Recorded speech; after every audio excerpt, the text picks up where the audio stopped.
Good evening everyone, and in this video I'll be talking about noun clauses. I'll be explaining three types of noun clauses. These are noun clauses that begin with a question word, that begin with whether or if, and noun clauses that begin with that clauses. For a brief introduction, a clause is a group of words that contain a subject and a verb. Now, there are two types of clauses. There are independent clauses and dependent clauses. Independent clauses are usually complete sentences. They are independent. They don't need anything else they don't need extra details or extra information to complete them. Whereas dependent clauses, they are short statements that are not complete. They need more details, or they need a verb or a subject that can help them to be completed. For example, we have Sue lives in Tokyo. That's an example of an independent clause. It's a complete sentence. It doesn't need anything, as it has a subject and a verb. It can also be written in a question. Where does Sue live? That's also independent. It's full. But here we can write it dependent, like as a dependent clause. So where Sue lives, that's a dependent clause, and that also can be a noun clause. So we can complete it by saying, I know where Sue lives. So we have the noun clause here, which is where Sue lives, and it is the object of the sentence. The subject is me, I, and the verb is knowing. I know where Sue lives. Also, we can write it in a different way where we don't have an object at all. We can make the noun clause the subject by saying where Sue lives. We can have the verb to be, which is, and then you could have an adjective. So where Sue lives is beautiful. Where Sue lives is the subject of the sentence. Our attention is focused on that, and the verb is, which is verb to be. Now let's talk about clauses that begin with a question word, or to make it easier, a WH word, such as where, when, what. These are question words. I briefly explained in the introduction with where Sue lives. That's a noun clause beginning with a question word, where. So for example, we have an independent clause or a question. It's complete. What did he say? Focus here. What did he say? We can change it into, now the noun clause here, we can make it what he said.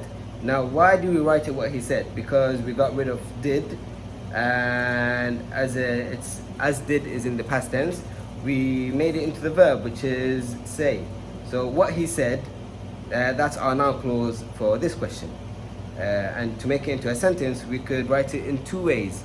We can write it as I couldn't hear what he said, which in this case the noun clause is the object of the sentence, and the subject is I, me, and couldn't is our verb, could not. Or we can write it in this way, where we have the noun clause as the subject. So what he said is true. What he said is, our noun clause is the subject, and we have a verb to be, which is, and an adjective to describe the sentence. Moving on, we have noun clauses that begin with whether or if, and these are usually used with a yes or no questions. For example, let's talk about it here. So let's just focus here. So we have this question which says, will she come?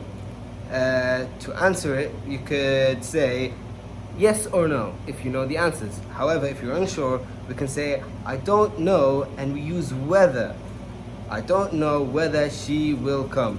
Now we said she will come because we switched the noun with the verb. We always do that. With noun clauses, we always switch, when we have a question, we always switch the verb with the noun. Just swap it together. So we say I don't know whether she will come. Or we could say I don't know if she will come. They both have the same meaning, and they are both used in the same way. However, we could also begin with whether. We could also begin with the noun clause itself. So the noun clause is whether she comes. and we could say whether she comes or not is unimportant to me. And that's how you use noun clauses that have whether or if.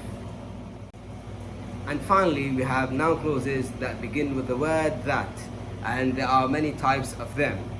The first type here is a verb plus a that clause.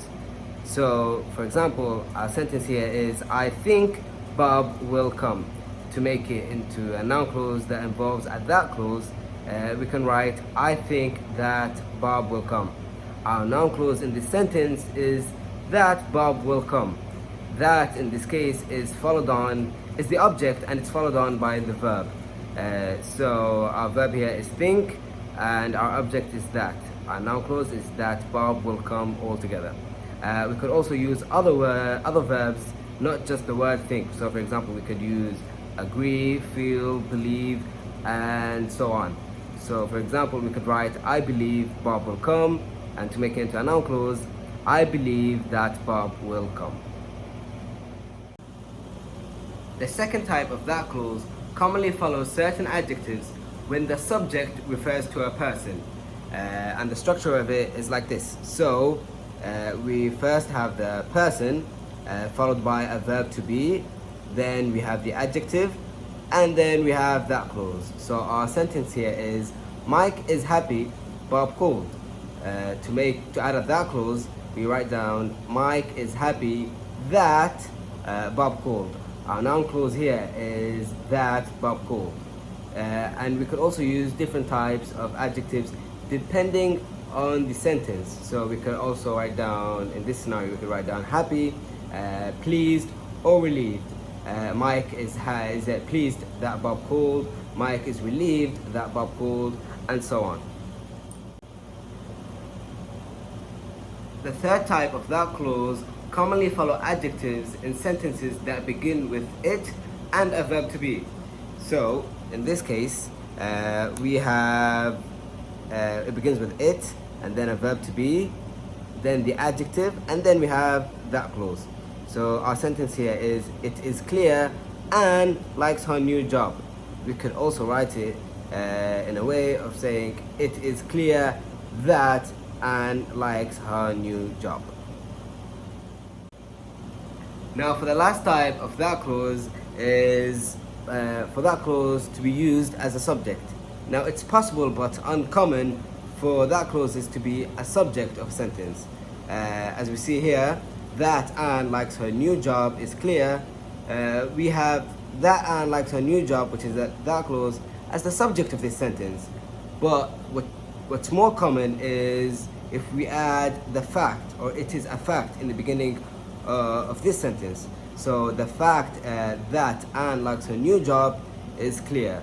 And these are the type of clauses, and there we have it. We explained all the noun clauses and the different types and how we use them and when we use them.